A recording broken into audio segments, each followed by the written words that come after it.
صحیح البخاری حدیث نمبر 101 کتاب العلم کے بیان میں عورتوں نے رسول اللہ صلی اللہ علیہ وآلہ وسلم سے کہا کہ آپ صلی اللہ علیہ وآلہ وسلم سے فائدہ اٹھانے میں مرد ہم سے آگے بڑھ گئے ہیں، اس لیے آپ اپنی طرف سے ہمارے واعظ کے لیے بھی کوئی دن خاص فرما دیں۔ تو آپ صلی اللہ علیہ وآلہ وسلم نے ان سے ایک دن کا وعدہ فرما لیا۔ اس دن عورتوں سے آپ نے ملاقات کی اور انہیں واعظ فرمایا اور مناسب احکام سنائے، جو کچھ آپ صلی اللہ علیہ وآلہ وسلم نے ان سے فرمایا تھا۔ اس میں یہ بات بھی تھی کہ جو کوئی عورت تم میں سے اپنے 3 لڑکے آگے بیچ دے گی تو وہ اس کے لیے دوزخ سے پناہ بن جائیں گے۔ اس پر ایک عورت نے کہا اگر 2 بچے بیچ دے؟ آپ نے فرمایا ہاں، اور 2 کا بھی یہی حکم ہے۔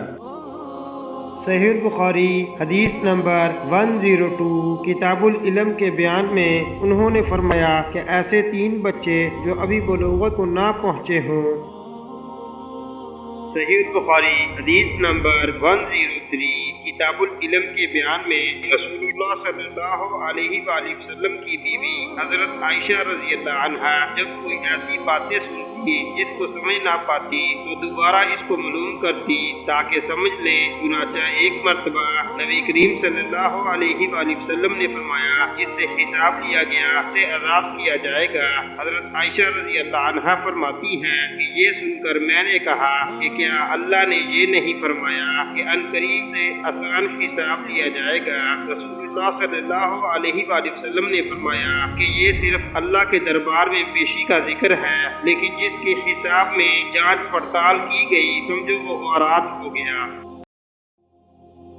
صحیح البخاری حدیث نمبر 104 کتاب العلم کے بیان میں انہوں نے عمر بن سعید والی مدینہ سے جب وہ مکہ میں ابن زبیر سے لڑنے کے لیے فوجیں بھیج رہے تھے کہا کہ اے امیر مجھے آپ اجازت دیں تو میں وہ حدیث آپ سے بیان کر دوں جو رسول اللہ صلی اللہ علیہ وآلہ وسلم نے فتح مکہ کے دوسرے دن ارشاد فرمائی تھی۔ اس حدیث کو میرے دونوں کانوں نے سنا اور میرے دل نے اسے یاد رکھا ہے، اور جب رسول اللہ صلی اللہ علیہ وآلہ وسلم یہ حدیث فرما رہے تھے تو میری آنکھیں آپ صلی اللہ علیہ وآلہ وسلم کو دیکھ رہی تھی۔ آپ صلی اللہ علیہ وآلہ وسلم نے پہلے اللہ کی حمد و ثنا بیان کی، پھر فرمایا کہ مکہ کو اللہ نے حرام کیا ہے، آدمیوں نے حرام نہیں کیا۔ تو سن لو کہ کسی شخص کے لیے جو اللہ پر اور یوم آخرت پر ایمان رکھتا ہو جائز نہیں کہ مکہ میں خون ریزی کرے یا اس کا کوئی پیڑ کاٹے۔ پھر اگر کوئی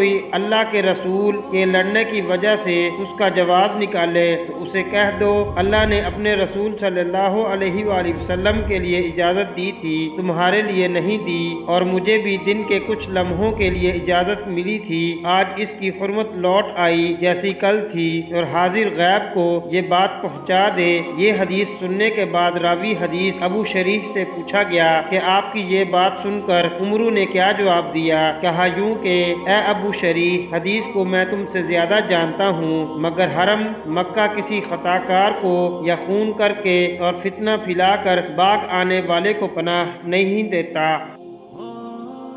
صحیح البخاری حدیث نمبر 105 کتاب العلم کے بیان میں ایک مرتبہ ابو بکر رضی اللہ عنہ نے رسول اللہ صلی اللہ علیہ وآلہ وسلم کا ذکر کیا کہ آپ صلی اللہ علیہ وآلہ وسلم نے یوں فرمایا کہ تمہارے خون اور تمہارے مال محمد کہتے ہیں کہ میرے خیال میں آپ صلی اللہ علیہ وآلہ وسلم نے اعراضکم کا لفظ بھی فرمایا، یعنی اور تمہاری آبروئیں تم پر حرام ہیں، جس طرح تمہارے آج کے دن کی حرمت تمہارے اس مہینے میں۔ سن لو یہ خبر حاضر غیب کو پہنچا دے۔ اور محمد راوی حدیث کہتے ہیں کہ رسول اللہ صلی اللہ علیہ وآلہ وسلم نے سچ فرمایا، پھر دوبارہ فرمایا کہ کیا میں نے اللہ کا یہ حکم تمہیں نہیں پہنچا دیا؟